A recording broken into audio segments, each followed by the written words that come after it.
I've made no secret of my love for 2000s and 2010s era Aston Martins, as they just exude cool in a way that few other automakers have ever managed to replicate.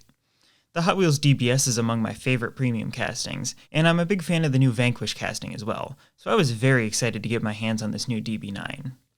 Perhaps my expectations were a bit too high, but this model falls a bit short of what I was hoping to see. I've been looking over this casting for days trying to figure out exactly why it doesn't live up to my expectations, and it's been a surprisingly hard question to answer.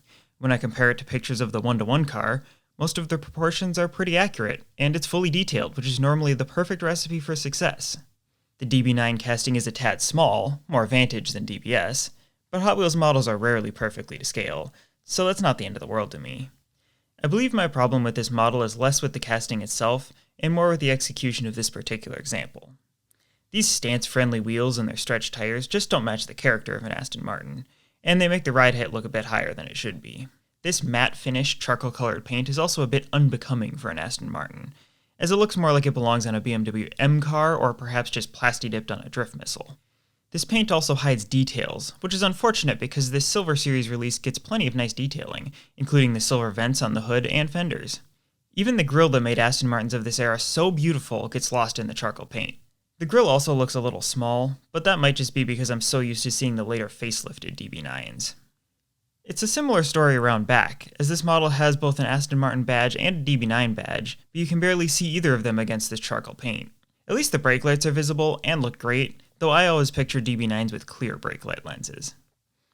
Given that this model was part of the Silver Series, I find it unfortunate that there's no license plate at the back. The result is an odd blank space that just looks too empty. It feels unfair to criticize the paint choice too much on this DB9, since Hot Wheels was just trying to replicate the Fast and Furious movie car. Rather, this model emphasizes the pitfalls of relying on movie cars to expand the Hot Wheels range. After spending a few days looking over this casting, I think it has a lot of potential to be a great model if it can escape the Fast and Furious range. That's certainly not guaranteed, since so many of the Aston Martins from Hot Wheels are only ever released in their James Bond liveries, but it would be wonderful to see a cleaner, more classy deco on this DB9. Some silver paint, PR5 wheels, and a rear license plate would go a long way into transforming this casting into the effortlessly cool Aston Martin it deserves to be. Thanks for watching, and, as always, if you prefer your diecast content in written form, check out my blog at diecastleno.com.